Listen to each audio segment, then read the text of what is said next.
News Canal Multimedia. Derecho a tus oídos. Desde la Ciudad de México para el mundo, News Canal Multimedia Radio. News Canal Multimedia presenta.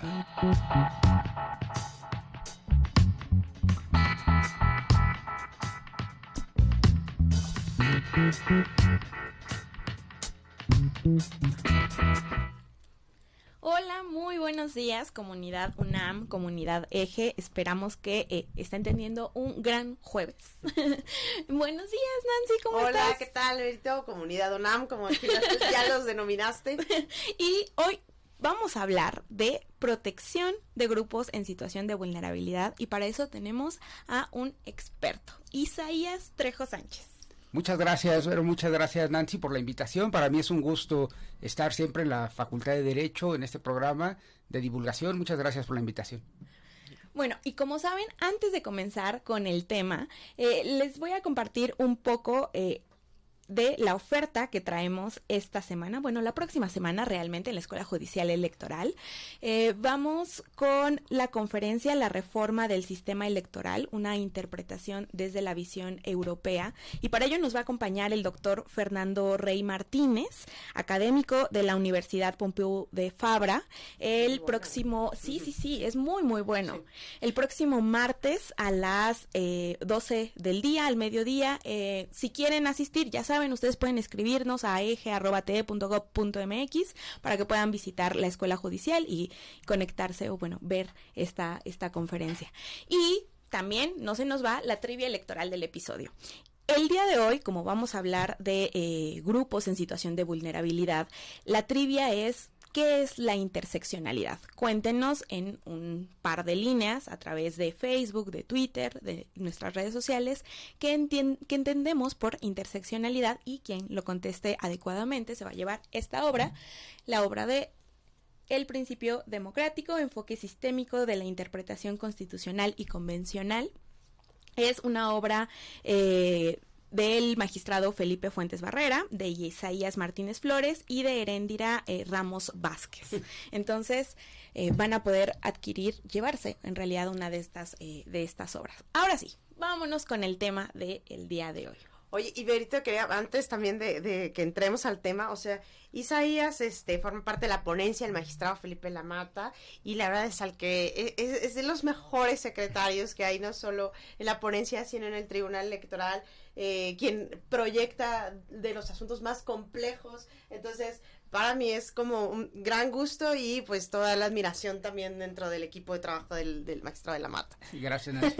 Y pues bueno, el tema que queremos que aquí nos expongas, Isaías, es lo relativo a las acciones afirmativas, a ver, de los grupos en situación de vulnerabilidad, antes de llegar a las acciones afirmativas. Cuéntanos, ¿qué son? A ver, explícanos pues este tema tan importante. Sí, los grupos en situación de vulnerabilidad son sectores de la sociedad que han sido históricamente discriminados por razón de raza, sexo, ideología, situación económica, cuestiones de desplazamiento, estatus migratorio, ¿sí? O sea, son sectores que tienen problemas de inserción. Entonces nosotros desde el Tribunal Electoral lo hemos visto desde el punto de vista de la representación política. Claro. ¿Sí? A ver, es muy importante también como sectores históricamente discriminados empezar, o sea, la lucha de las mujeres fue, claro, digamos, de las primeras, ¿no? O sea, aunque en el tema de feminismo sí se dice, o sea, no es un grupo, o sea, realmente las mujeres son inclusive la mayoría, o sea, son mayoría que los hombres, pero lo pongo ahorita aquí como ejemplo porque fue una de las primeras luchas para visibilizar derechos, ¿no? Y luchar en primer lugar porque se reconociera su derecho a votar y ser votadas, y después por la representación política de las mismas. O sea, a partir del año 2000 también se luchó porque las personas indígenas tuvieran reconocimiento constitucional y representación política. Entonces, oye, pero entonces, a ver, son grupos históricamente discriminados. Así es. ¿Cierto? Pero, ¿y qué grupos? Sí, a ver, los grupos pueden ser diversos. Yo ahorita puse dos ejemplos de lucha, que es el de las mujeres y el de las personas indígenas, pero como les comentaba, que tiene que ver con raza, sexo, ideología, además, esos grupos han sido jóvenes, personas adultas mayores, personas del grupo LGBT, migrantes, personas con discapacidad, Claro. algunos solamente, porque realmente estos grupos, o sea, dependen de cada sociedad, cómo los vaya regulando, ¿no? Si nosotros vemos a quienes regula o a quienes prevé CEPAL como grupos en situación de vulnerabilidad, son estos que les comento. Pero si damos un vistazo a la legislación de diversos países, nos vamos a encontrar que contemplan, por ejemplo, a las personas sin techo, a las personas que no tienen hogar, a las personas en prisión, son grupos en situación de vulnerabilidad. También pudieran ser personas que están con un estatus migratorio específicos, pero las personas migrantes o personas desplazadas por conflictos armados, ¿no? Entonces esos son los tipos de grupos que requieren medidas reforzadas, medidas para insertarlas en la sociedad o apoyarles con ciertos programas. Oye, estaba recordando, nuestro artículo primero, de hecho, tiene una cláusula, ¿no?, de no discriminación, y ahí mencionan como diversas categorías por las cuales podrías incurrir en discriminación, y me parece que, pues, de ahí podríamos incluso derivar, ¿no?, cuáles podrían ser también estos grupos que podrían estar, bueno, no sé si podríamos equipararlos, ¿no? Porque habla de muchas categorías ahí el artículo primero, el párrafo 5 me parece, pero sí que coinciden, ¿no? En algunas, o sea, no sé, discriminar por razón de tu orientación sexual. Exacto. No, claro, sí. Inclusive yo aquí lo tengo, o sea, mira, exacto, digo, no venía preparado, pero dice, precisamente el artículo primero, párrafo 5, queda prohibida toda discriminación motivada por origen étnico o nacional, género, edad, discapacidad, condición social, condiciones de salud, religión, opiniones, preferencias sexuales, ¿no? O sea, entre otros. O sea, ese es el tema. O sea, sí, la Constitución mexicana prevé, o sea, en el artículo primero, cuáles son esas características por las cuales no se permite la discriminación, ¿no? Entonces, están sumamente vinculados los conceptos. O sea, grupos en situación de vulnerabilidad los podemos identificar de manera clara, y luego en la Constitución mexicana se prevé prohibición expresa a la no discriminación respecto de grupos por esas características, ¿no? ¿Y en qué consisten estas medidas que ha implementado el Estado para fomentar, por ejemplo, la participación, o para evitar también que siga perpetuándose este tipo de discriminación? Sí, las medidas pueden ser diversas, es decir, de amplio margen, de amplio espectro, que las puede implementar el Ejecutivo, el Legislativo, el Poder Judicial, pero son mecanismos para facilitar el acceso de estas personas a la representación política o a ciertos apoyos. Okay. Entonces yo lo veo desde la perspectiva de una beca, por ejemplo, de un apoyo social. O sea, inclusive si nosotros nos damos cuenta de cuáles son los programas sociales, van enfocados a jóvenes, a madres solteras, a adultos mayores, a, digamos, este tipo de personas. Hace poco me enteré, en un municipio están otorgando un programa social para personas LGBT, ¿no? O sea, si no mal recuerdo, creo que es en Ecatepec. Exactamente. Entonces, a ver, son medidas que se van tomando, pero nosotros, y digo nosotros, lo veo somos integrantes del Tribunal Electoral, lo hemos visto desde hace 2 décadas, desde la perspectiva de la representación política. A ver, ¿cómo se logra la representación de los denominados grupos en situación de vulnerabilidad?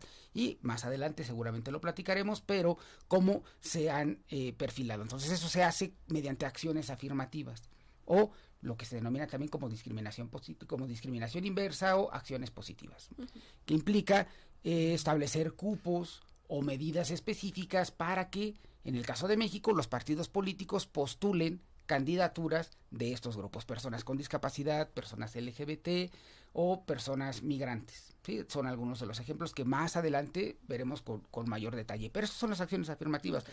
Inclusive las acciones afirmativas teóricamente tienen una característica de temporalidad, es decir, va a ser una medida que se va a implementar de carácter temporal con el objetivo de erradicar ese tipo de discriminación específica. Sí, es una medida de adelantamiento, también podríamos decirlo así. O sea, bueno, hay un grupo que históricamente ha sido discriminado, entonces vamos a establecer una medida para que los partidos políticos coloquen a esas personas en buenos lugares, de tal manera que puedan acceder a cargos públicos y que tengan una mejor representación, o que estén representadas, porque pues si nosotros vemos en la integración de la Cámara de Diputados o de distintos órganos de gobierno que se eligen mediante votación popular, pues son estos grupos que nosotros hemos estado comentando aquí, tienen escasa representación. ¿sí? O sea, entonces, esa es la finalidad de las acciones afirmativas. Y nos decías de que iniciaron con las mujeres, ¿verdad? A ver, cuéntanos eso. Claro, a ver, nosotros recordemos que con las mujeres se inició con las cuotas de género, las llamadas cuotas de género. Que es una acción afirmativa. Sí, claro, o sea, es una acción afirmativa. Hay un debate en cuanto a que si ya la paridad es acción o no, pero por la cuestión que yo les comentaba de que las acciones afirmativas tienen una característica de temporalidad y la paridad no, o sea, la paridad ya por una circunstancia demográfica inclusive, pues se dice, bueno, es que si hay mitad de hombres y mitad de mujeres, pues es obvio que haya una representación paritaria. Pero claro, a ver, en México se inició con las llamadas cuotas de género.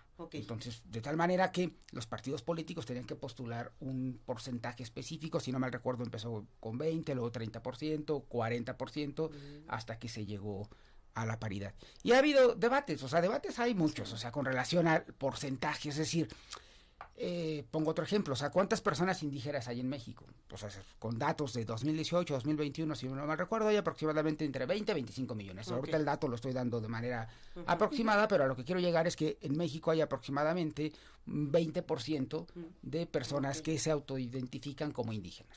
¿Sí? No estoy hablando del tema de la lengua, ¿no? Sino solamente de la autoascripción. Entonces, si hay 20% de personas indígenas, y la Cámara de Diputados se integra por 500 personas, pues entonces tendría que haber 20% de personas indígenas. Estamos hablando que ¿cuántos diputados? Pues 100, ¿no? Y yo dudo que haya 100 personas o 100 diputaciones indígenas. A ver, si se ve desde el punto de vista del porcentaje, que ese es el debate, porque se ha dicho, a ver, bueno, entonces si vamos a implementar medidas, si vamos a implementar acciones, nos vamos a ir a porcentajes. ¿Cuántas personas LGBT hay? ¿Cuántas personas con discapacidad? ¿Nos van a alcanzar los cupos, además? Sí, no tanto que aunque ese es un debate. ¿Cómo la proporción?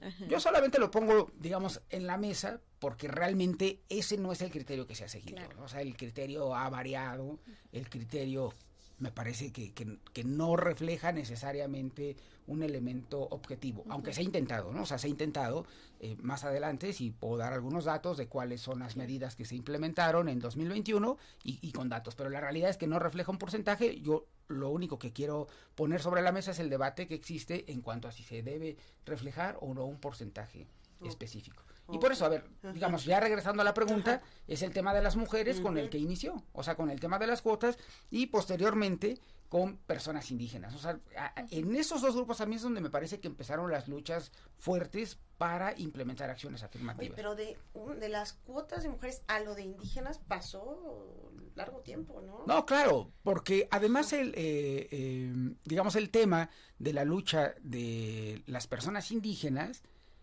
ha tenido como diversas vertientes. O sea, no solamente implica la representación en la Cámara, sino el reconocimiento de gobiernos internos.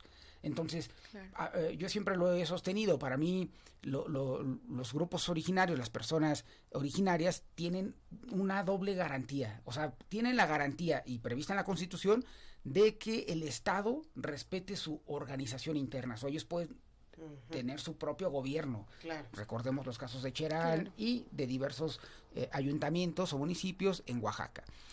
Y después la otra garantía también es de representación. La propia Constitución lo prevé, o sea, las personas indígenas tienen el derecho de estar debidamente representados ante los órganos de gobierno, pero son derechos que no se han, digamos, implementado de manera adecuada. Yo solamente recuerdo por ahí en Sinaloa que sí se previó que las personas indígenas podían tener representación en el ayuntamiento, ¿no? Sí, claro. Es un caso más o menos reciente, ¿no? Es un caso de tener 3 años. Y ya después de eso, o sea, yo la verdad la medida que recuerdo ya concreta es de 2018 del INE, o sea, tiene 5 años, es sumamente reciente en cuanto a que ya se establecieron distritos específicos en los que se tenía que postular candidaturas indígenas, ¿no? ¿Y a qué se lo atribuyes a ellas? ¿Qué haya pasado? O sea, porque yo recuerdo esto de las mujeres de las cuotas, estamos hablando de los 90s, ¿no? ¿Y por qué hasta 2018? O sea, hay esta exigencia, ¿no? De representación de más grupos. ¿Por qué habrá pasado eso tanto tiempo? Ajá. Yo lo advierto como una cuestión de reflejo de lucha y visibilización. O sea, son luchas. Yo por eso lo quería ver al principio, por eso comenté a las mujeres, porque la lucha del feminismo para mí ha tenido mucho impacto y lo vemos en la representación. Ahorita para nosotros es muy fácil decir que tenemos una Cámara de Diputados paritaria. O sea, es muy fácil decirlo, pero realmente es una lucha de años. Hace 70 años las mujeres no podían ser votadas, así de sencillo. Y entonces, como tú bien lo dices, a partir de la década de los 90 se inician con las cuotas de género y finalmente hay un congreso paritario. ¿Estamos de acuerdo?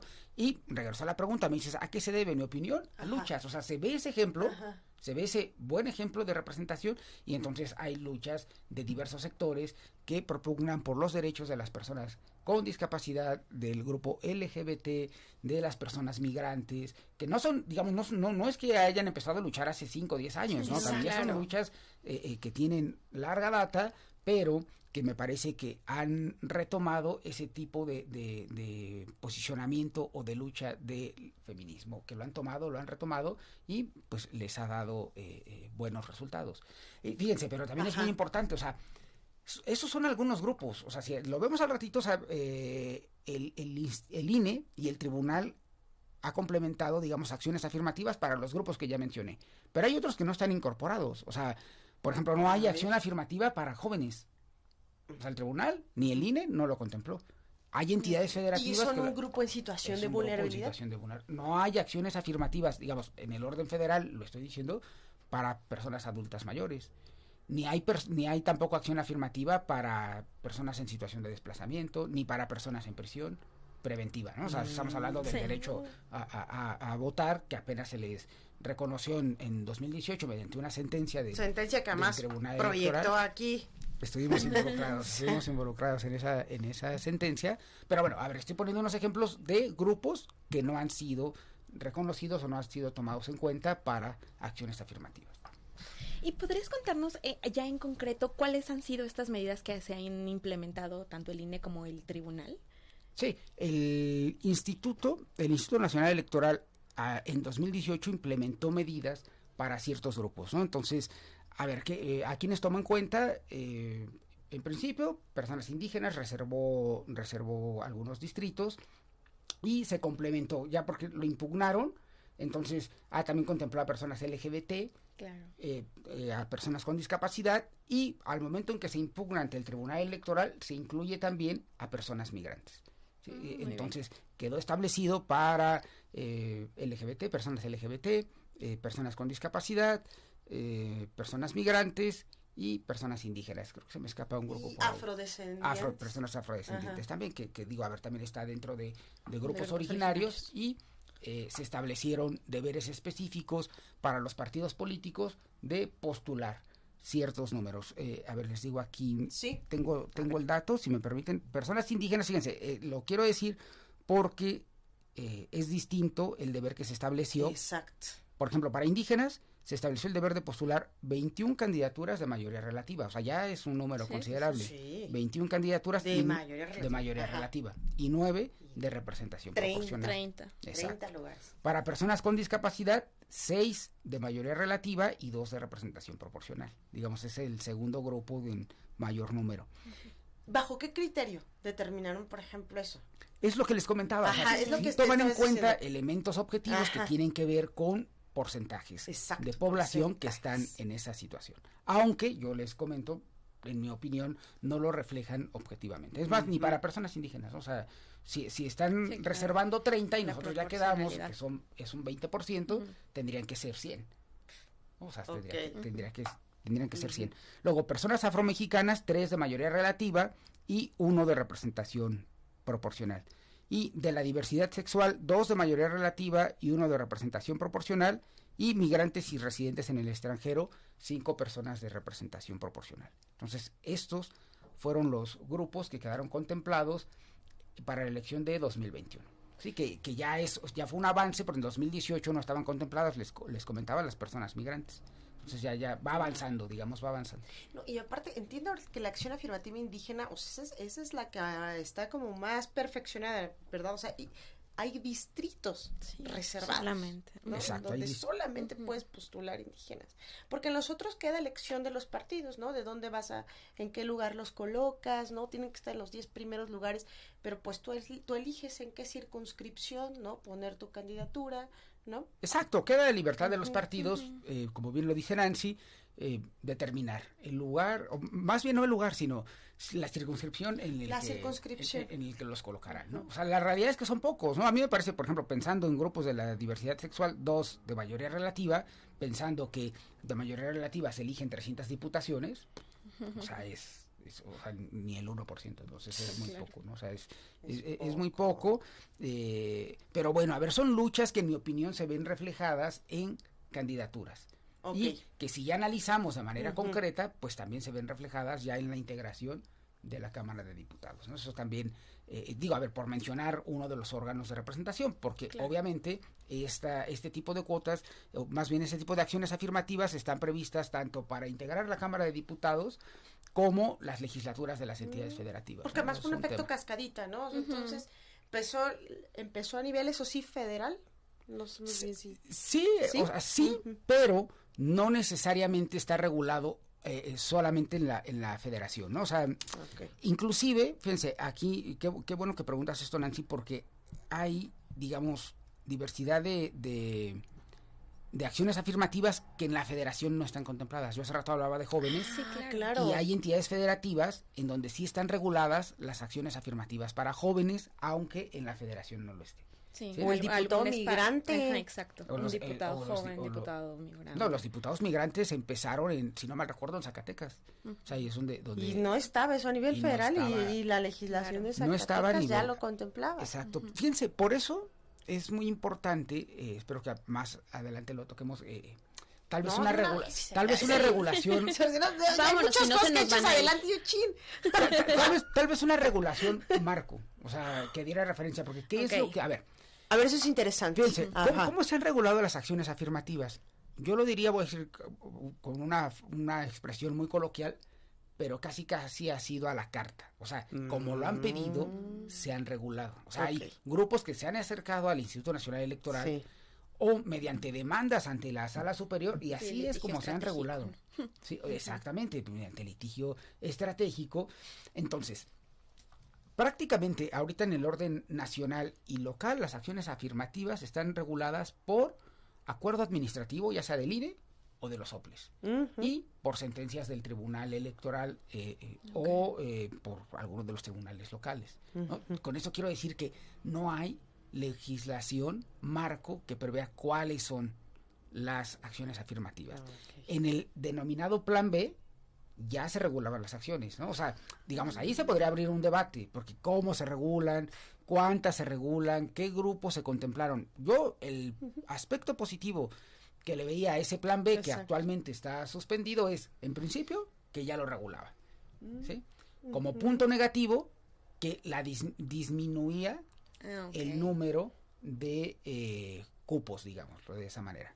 Sí, porque en 2021 ya existía el deber para los partidos de postular con todos los números que yo les dije, eran 49 candidaturas de todos esos grupos. Sí, o sea, ya y con la legislación que ahora está suspendida en el Plan B, lo voy a denominar así, se preveía un deber de postular 25 ya con todos, ¿no? O sea, entonces eso era un retroceso, eso implica un retroceso. Otro, tal vez, aspecto positivo, ya establecía el deber de postular a personas jóvenes, entonces ya también lo preveía como acción. Entonces tiene aspectos positivos que esté regulado en la ley, porque si estuviera en la ley general, ya eso permea a todas las entidades. Entonces no dependes de acuerdos. No dependemos de acuerdos. Y también hay otro tema de debate, porque en la ley se preveía que las acciones afirmativas debían estar establecidas de manera previa, o sea, que todos los participantes tuvieran claro, desde antes del inicio del procedimiento, cuáles son las acciones afirmativas con las que tenían que cumplir, vaya, ¿no? Entonces eso también me parece positivo, o sea, que desde antes del inicio del procedimiento porque, fíjense que yo ya les comenté que las acciones afirmativas se estuvieron implementando ahora sí que mediante demanda y como se dice coloquialmente a golpe de sentencia. Entonces eso implicaba que ya iniciado el procedimiento se estuviesen implementando las acciones afirmativas y había debate al interior. Moviendo listas. Sí, claro, moviendo listas y había debate. El criterio que ya quedó fijado por el tribunal es, se pueden implementar acciones afirmativas hasta digamos, antes del registro, porque había debate en eso, había debate en cuanto ya hay certeza, el tribunal ya ha dado certeza entonces de que es hasta antes del registro de las candidaturas. Sí, la realidad es que ello sí provocaba, de alguna manera, problemas o desfases con los procedimientos internos de selección de los partidos políticos, porque en los partidos se inicia pues desde antes pues del ahorita registro. ahorita claro. Tenemos unos ya muy adelantados. Ya está, exactamente. Entonces eso es muy importante, o sea, fijar la temporalidad para implementar las acciones afirmativas. Sí, claro. Y luego otro tema también, o sea, ¿cómo acreditas, ¿no?, ser parte de estos grupos? O sea, tú quieres representación, entonces ¿cómo? Sí, no, claro. ¿Cómo calificas? Es un debate, o sea, digamos, son grandes debates en el tema de, por ejemplo, de personas indígenas. Hay una garantía, o sea, las personas indígenas basta con la autoascripción. Sí. Pero entonces volteamos a los criterios del tribunal y de repente encontramos o vemos la autoascripción calificada y te quedas, ¿y eso qué es? O sea, realmente es un viraje a la autoascripción porque le estableces requisitos a una persona para determinar su pertenencia indígena. Entonces tiene que presentar un documento de la asamblea, tiene que presentar un documento de la autoridad. Pero claro, a ver, como estamos hablando en el orden de la representación política, las acciones afirmativas se han prestado para ciertos fraudes, ¿no? O sea, personas que se han hecho pasar por indígenas, personas que se han hecho pasar por o han asumido cierta orientación sexual sin que ello sea así, ¿no? O sea, porque inclusive ¿cómo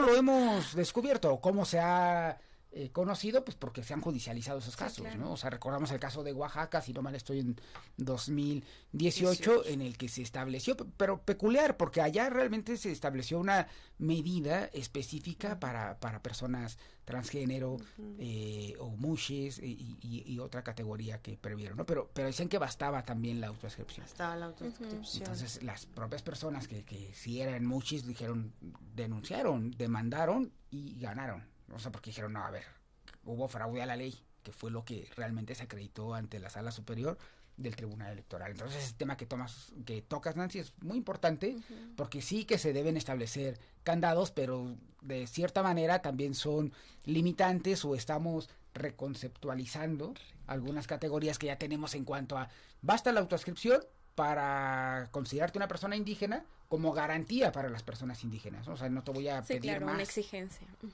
Pero ya en el orden electoral sí se ha exigido más, precisamente para protegerles y que no haya personas que se hagan pasar por indígenas o que se hagan pasar por alguna otra categoría que esté protegida o que tenga alguna acción afirmativa a su favor. Y sí que el tribunal ha emitido sentencias en las que se han revertido ese tipo de fraudes. Si no mal recuerdo, también en 2021, una persona que se asumía como indígena y que realmente quedó demostrado que no presentó la documentación específica y que alguna de la que había presentado pues era apócrifa, ¿no? Entonces, o sea, sí es muy interesante. O sea, finalmente el tribunal también funge, no solamente estableció las acciones, sino que al momento de revisar, pues se da cuenta, determina que hay personas que se hicieron pasar por alguna de las categorías que están protegidas. Y en esto de corrección, o sea, también el tema de la protección de datos, ¿recuerdas? Para la comunidad LGBT, sí. Primero habían dicho que pues era reservado, ¿no? Claro. Quienes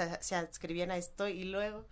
Sí, ese también es un tema muy importante, o sea, en principio a mí me parece que la reserva es adecuada, pero sí que genera un obstáculo para la revisión de las medidas. O sea, digamos, a ver, si son acciones para lograr una mejor representación y finalmente se someten al escrutinio, pues la ciudadanía, que es quien vota, pues debe saber quiénes son las personas que se están postulando y si tienen o representan alguno de los grupos que tienen cupos especiales o que tienen una acción afirmativa a su favor. Pero bueno, ese debate yo creo que los propios grupos lo ponen en entredicho porque nos ha tocado demandas de personas que se asumen, ahorita recuerdo, como no binarias, como una persona no binaria y que dice, no, yo quiero que mi nombre aparezca precisamente porque el nombre o aparecer en una demanda o en una sentencia lo considera, inclusive lo ha dicho de esa manera, como parte de la reparación integral por determinada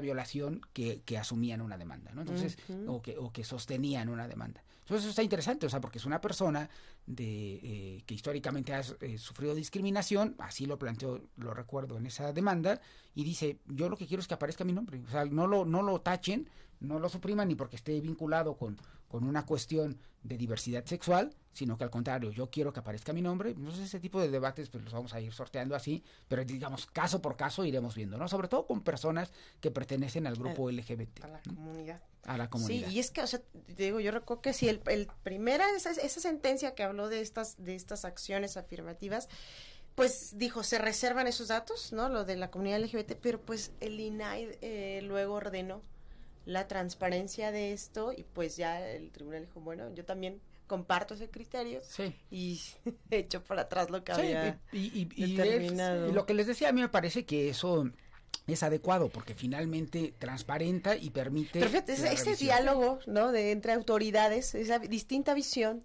¿no? De la autoridad especializada en materia de protección de datos personales y transparencia fue la misma que dijo, no, esto no, esto no lo debes reservar. O sea, a lo que hoy también en nuestra materia toca a veces otras áreas y ese diálogo con otras autoridades es importante también. Claro, no, y sabes, sobre todo en estos temas. Sí, no, qué bueno que utilizas la palabra diálogo porque a mí me parece que es fundamental.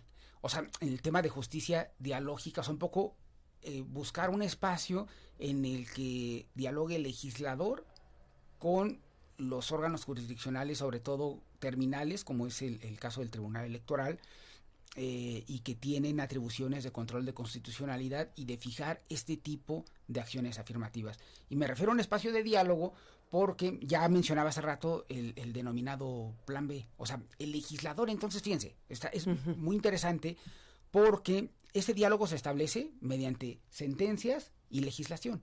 O sea, es una cuestión, pareciera como de causa y efecto. Sí. El tribunal, mediante sentencias, convalida o establece ciertas acciones afirmativas y posteriormente el legislador las analiza porque obviamente tiene un efecto directo en la Cámara de Diputados en la integración y en la forma en la que se regula. Y pasó algo muy interesante porque entonces se presentó una iniciativa de reforma constitucional en la que se estableció que solamente el Congreso podía regular las acciones afirmativas. Entonces está muy interesante porque, a ver, el debate, o sea, yo quiero ser muy breve en esta parte en cuanto a que finalmente se detuvo. A mí me parece que tiene puntos positivos y negativos esa reforma, ¿no? A ver, establecer que solamente sea el legislador a mí me parece que no es correcto. O sea, pero que sí lo haga, o sea, que sí sea el legislador quien establezca acciones afirmativas como un marco específico, eso sin duda ya se los comentaba hace un rato, a mí me parece que eso es necesario. Eso es necesario. Pero, fíjense, las entidades federativas son distintas. O sea, a alguna le interesará regular con mayor ahínco cierto grupo y a otra otro grupo, ¿no? O sea, hay pluralidad, hay diversidad en las entidades federativas, entonces eso me parece que se debe permitir. O sea, no restringir a ciertos grupos, a 5 grupos, por ejemplo, y dejar fuera 5 más, ¿no? O sea, ya dependerá de cada legislatura. O sea, sí puede haber reserva de ley, pero a mí me parece que también debe haber ahí un marco de interpretación de las autoridades jurisdiccionales. Ahora, se establecía en esa propuesta que el Tribunal Electoral debía estar al tenor literal de la ley, ¿no? A ver, eso también es complejo, ¿no? Porque además también, pues lo que vemos, y tú nos lo has dicho en esta charla, la mayoría de las acciones afirmativas están reguladas a través de acuerdos, de las propias sentencias, es decir, no habríamos quizás, o habría sido un proceso muy lento llegar a la paridad sin pasar por todo el litigio que se llevó a cabo y también pues esta protección de los derechos de las mujeres desde la propia sala superior desde los 90s para poder ir estableciendo quizás medidas más duras, ¿no? Porque, por ejemplo, en tema de mujeres, las cuotas al inicio eran flexibles, ¿no? Eran como una recomendación a los partidos y se fueron reforzando conforme el paso de los años. Entonces, claro, si no existe pues también este empuje por parte de las autoridades, que además pues son quienes suelen tener esa mayor cercanía con los asuntos en concreto, ¿no? Claro. Mira, Verónica, se pones un tema súper interesante porque, o sea, ¿cómo puede permear, digamos, cierta política pública? O sea, ¿dónde tiene mayor peso? ¿Si está en la ley o está en las sentencias? A lo mejor no estoy poniendo, digamos, a debate un tema trivial, sino, fíjate, a ver, el tema de cuota de género a mí me parece que ha tenido un impacto notable que se ve ya reflejado en la integración de la Cámara, pero, fíjense, ha estado previsto en la ley y en la Constitución, ¿sí? Y realmente el tribunal ha moldeado, sí ha establecido ciertas acciones. Por ejemplo, a ver, en algún momento se decía, debe haber 40% de mujeres, ¿no? Y entonces yo recuerdo claramente el tema que surge después del caso Juanitas, que el criterio del tribunal que dice, entonces las fórmulas de las candidaturas deben estar integradas por propietaria y suplente. O sea, no puede haber una mujer propietaria y un hombre suplente. Claro. ¿Sí? Al revés sí puede ser, porque le garantizas un mejor acceso a las... Fíjense, si se dan cuenta, el tribunal está moldeando ya solamente los criterios establecidos por el legislador. Y hace rato Nancy me preguntaba, ¿y entonces por qué la lucha de ciertos grupos ya llegó tarde y demás? Yo ya les dije por qué lo considero, pero además ha sido una lucha que se ha hecho a través de instar a las autoridades administrativas y a los tribunales, pero no está previsto en la ley. Y a mí me parece que esa forma de hacerlo es más lento y no es tan efectiva, ¿no? O sea, por eso a mí me parece que realmente sí debe estar en la ley, o sea, se debe estar en la ley para realmente establecerlo como un deber para todas las autoridades, que ya no quede, digamos, al arbitrio, que no quede un poco a la estrategia de cada autoridad electoral, de cada tribunal y de las demandas en cada entidad federativa, ¿no? O sea, es algo que debe estar regulado, en mi opinión, en la legislación nacional. Entonces, eso sí, debe estar en la legislación. Y eso me permite regresar a lo que estaba comentando en cuanto a este criterio de que los tribunales deben estar al tenor literal de la ley. También es un tema de debate, es un aspecto realmente teórico. Si nosotros leemos la exposición de motivos de esa reforma, no es que al tribunal le estuvieran vedando totalmente o limitando su capacidad de interpretación. O sea, yo no lo veo así. O sea, la realidad es que nos tendríamos que preguntar, ¿la interpretación tiene límites? Sí, la interpretación tiene límites. El tribunal no puede interpretar más allá de lo que prevé la norma. O sea, digamos, de un concepto racional de la norma. Y eso es lo que, en mi opinión, preveía la reforma, ¿no? Nada más que se dio, digamos, un mensaje distinto, que es que al tribunal se le estaba limitando a interpretar. No se le estaba limitando a interpretar, sino que se le decía, a ver, interpreta dentro de la racionalidad de la norma, que era lo que se le pedían. Pero bueno, esa reforma no pasó. ¿Y por qué no pasó? Fíjense, está muy interesante porque varias de las personas que llegaron a la Cámara de Diputados mediante estas acciones afirmativas protestaron. O sea, eso es lo que yo noté, al menos en los medios de comunicación, que esas personas que llegaron mediante acción afirmativa para la comunidad LGBT, por ejemplo, o para personas migrantes, o para personas con discapacidad, protestaron y dijeron, no, es que esto no va bien. Me parece que es algo que queda en el tintero porque, de nueva cuenta, no lo tenemos en la ley, porque en el plan B ya está regulado, pero está suspendido. Y en la Constitución ya no se le dio trámite, digamos, a esa iniciativa, quedó rechazada en algún punto, por ahí quedó, en el cajón de ya luego veremos. Pero entonces, volvemos a lo mismo, no hay legislación sobre acciones afirmativas y entonces dependemos nuevamente de acuerdos, de sentencias de los tribunales demandas, o de lo que estén regulando, exactamente las entidades federativas. ¿Y cuál sería una redacción más o menos que permitiera que también, o sea, incorporar las acciones afirmativas a la ley, a la Constitución, pero que también exista esta dinámica o este dinamismo por parte de los congresos locales? ¿Cómo sería o cómo ves tú que sería una forma ideal de incorporar en la ley las acciones afirmativas? A ver, a mí me parece que en primer lugar regularlas de manera general en la ley y como en muchos otros temas, o sea, dejar a la libertad configurativa de las legislaciones locales establecer cuáles son los grupos, por ejemplo, que van a contemplar y no sé si tal vez establecer ciertos porcentajes o parámetros de cómo lo van a lograr, ¿no? O sea, algo que mencionábamos al principio en cuanto a que debe ser razonable, ¿no? O sea, por ejemplo, si en determinada entidad federativa hay un porcentaje específico de personas indígenas, entonces tal vez atender ese tipo de porcentajes, ¿no? O sea, si hay una entidad federativa donde hay un porcentaje de personas indígenas mayor del 15%, pero en otra hay 30%, entonces se podrá atender a tipo de porcentaje de poblacional y así, de los diversos grupos, ¿no? Personas con discapacidad, adultos mayores, jóvenes inclusive.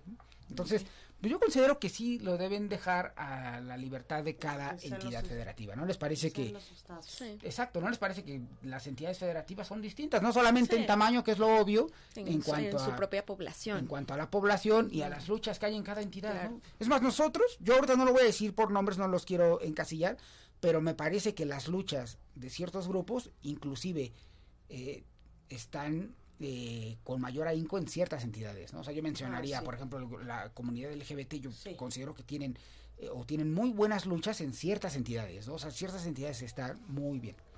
Sí, es cierto. Sí, bueno, Aguascalientes, ¿no? Ujú. Exacto, Aguascalientes, bueno, no los quería mencionar, pero bueno, Aguascalientes que han luchado. Y nosotros ya mencionando, Sí. así de personas indígenas, Chiapas, Oaxaca. Exacto, sí, que han tenido muchos avances, o sea, realmente son legislación modelo para la nacional Claro. y posteriormente para las demás entidades federativas. Pues mira, yo creo que este es de los temas, ¿eh? O sea, Sí. de los grandes temas que tiene el tribunal. Porque además, o sea, ahorita lo vimos así a grandes rasgos, pero luego viene esta parte donde la pugna, como decías tú, pocos espacios y entonces muchos grupos, ¿no? Y, ojo, no solamente en estos espacios legislativos, sino también estas luchas las están trasladando a las autoridades electorales. Claro, ¿no? Oye, sí. yo también quiero, pues entonces, magistrado indígena, magistrado de la comunidad LGBT, ¿no? Sí. Entonces sí veo que, insisto, que es de los grandes retos también que tiene el tribunal, ¿no? Lograr armonizar estas demandas, ¿no? dar cabida a todas esas voces que no han sido escuchadas. Pero pues se nos está acabando el tiempo, ¿verdad? Así es. ¿Nos podrías compartir algunas conclusiones sobre este tema?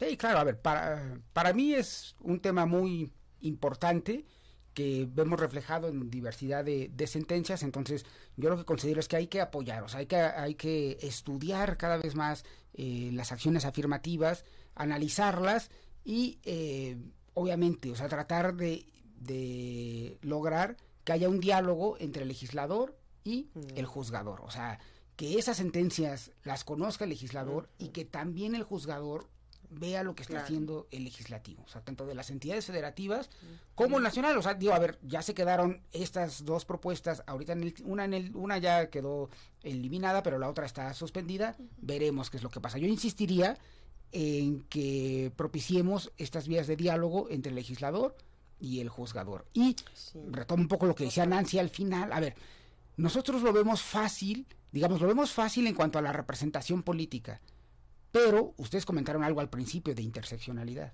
O sea, no solamente se deben reflejar las acciones afirmativas en los congresos, tanto nacional como locales, sino en la diversidad de autoridades que existen, ¿no? O sea, en el ejecutivo. Sí, o sea, cómo están representados todos estos grupos en la administración pública, o en el Poder Judicial, o en todos los tipos de autoridades. O sea, un poco como lo que pasó con las mujeres, o sea, que ahora entonces estamos en paridad en todo, o sea, entonces debería ser inclusión en todo. Exactamente, inclusión ¿no? en todo. La realidad es que el tribunal vela porque sean incluidas estas personas en las autoridades que son electas mediante votación popular, pero la realidad es que quedan de lado dos, que es el Poder Judicial y el Poder Ejecutivo. Que me parece que cada uno tiene, digamos, también mecanismos para incorporación, ¿no? Con concursos específicos, con programas concretos, diversas autoridades, inclusive organismos autónomos que han estado trabajando al respecto, ya lo mencionaste, el INAH, la CNDH, o sea, tiene programas específicos para personas en situación de vulnerabilidad y con otro tipo de ayudas o de acciones de adelantamiento que también les sirven, ¿no? Por ejemplo, para una persona, fíjense, que no está contemplada como acción afirmativa en ningún lado, pero una persona que en otros lugares son denominadas como personas o ubicadas como personas sin techo, personas sin hogar, o sea, pues realmente, ¿cómo se le puede solucionar el problema? Sí, la acción afirmativa puede ser loable si se logra que tenga alguna legisladora o alguna representación, y ahora también a nosotros como ciudadanía velar porque esas personas que están en el Congreso realmente también estén trabajando, impulsando medidas por esas causas. ¿no? O sea, yo finalmente, y para concluir, lo que considero es que no es un tema solamente electoral, sino que es un tema que corresponde a todas las autoridades, y todos debemos estar trabajando porque realmente haya pluralidad, no solamente en la representación, sino en el ejecutivo, en el judicial, y que permee en todas las autoridades. Inclusive, fíjense, porque esto es muy importante, ya a lo mejor ya me excedo, pero inclusive la iniciativa privada, ¿no? O sea, pues en la eficacia horizontal de los derechos humanos. Por ahí está. Oh, pues buenísimo tema. Buenísimo tema, ¿no? Muchísimas gracias por acompañarnos, Isaías. Nancy, muchas gracias. Y pues nos veríamos en un programa más de Categorías Sospechosas el próximo jueves a las 9 de la mañana. Gracias. Que tengan bonito día. Bye. La Facultad de Derecho agradece a quienes realizaron este programa, conductores, invitados y productores, quienes participan de manera honoraria. En News, Canal Multimedia. Derecho a tus oídos.